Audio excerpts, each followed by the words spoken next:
Morning, School. Today is Thursday, January 19th, and my name's Gabby. And I'm Emma. We hope everyone is enjoying the great selection of books at the book fair this week. The theme this year is Up, Up, and Away, and read every day. The book fair will be open this evening until 6 p.m. If you would like to come with your parents, there will also be time before and after school tomorrow if you'd like one last chance to buy books.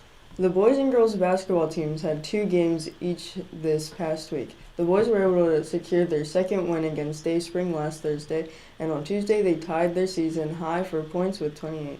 The girls were consistent as they lost by 10 in both games. There will be games here at Crable today against Lancaster County Christian School. There will also be home games this Monday against Lidditz Christian School. Both times the girls played at 4 and the boys play at 5. It's that time of the week again where we get to hear from our trusted meteorologist. That means it's time to hand it over to our very own Abby Keller.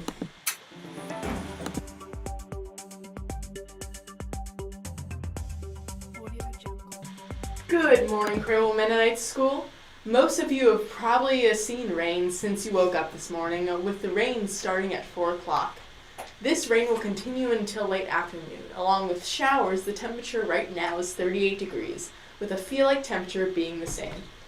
Any drastic difference between the feel-like temperature and the real temperature today is unlikely because of the lack of sun and the moderate wind speeds of 8 miles per hour. Tomorrow will not get much better, with it mostly being cloudy during the day. Then on Saturday, we will have a chance to finally see some sun, something we will be missing today and tomorrow. Now let's look at the week, shall we? The first time I looked at this forecast, I immediately saw a trend this week. I'll give you a hint. Look at the daytime temperatures. For each day this week, you may see that the temperature rises slightly until the middle of the week.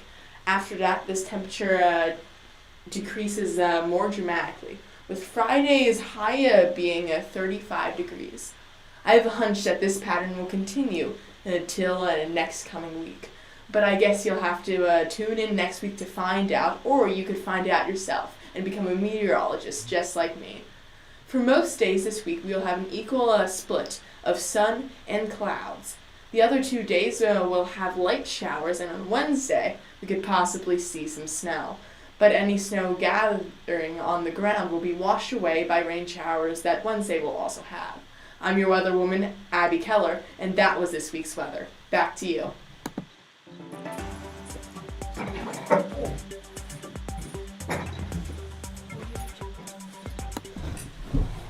Thank you, Abby, for that update. Well, last week we asked you what the largest attendance was for a football game. And to be clear, this is for an American football game. We realized that for every other country, football actually means soccer.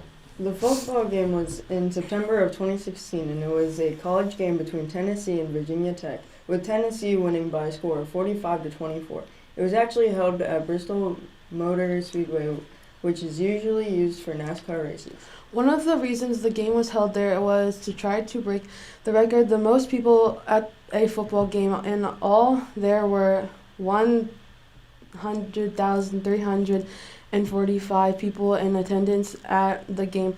This means that our 8th grade class was the closest with our guess of 1,500 people. Oh, I heard it was really cold at that game. Oh yeah, why is that? Because the stadium was full of fans.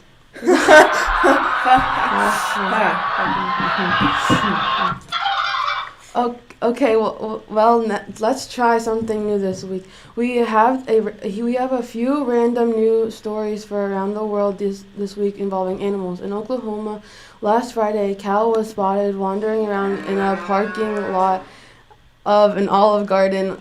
It's unclear if he was just lost or looking for some great Italian food.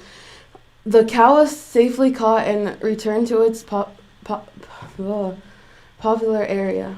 And on the topic of animals and restaurants, there was a horse seen going through the drive-thru at McDonald's on Tuesday in Australia. The horse's name is Rocco, and its owner was claiming to be buying him some ice cream. For those of you that live on a farm, maybe you can take some of your barnyard friends with you next time you go out to eat. And Lately, a man in Germany last week set a new world record for most times jumping ropes with a dog in 30 seconds. As you can see in the video, he trained his dog to jump on his hind legs as he swung the jump rope around. That brings us to our trivia question for the week. What we want to know is how many jumps was this man able to complete with his dog in 30 seconds? Remember, the result was a world record. Give us your best guess, and we'll be back next week to tell you the answer. Until then, have a great day and incredible week. Bye. Bye.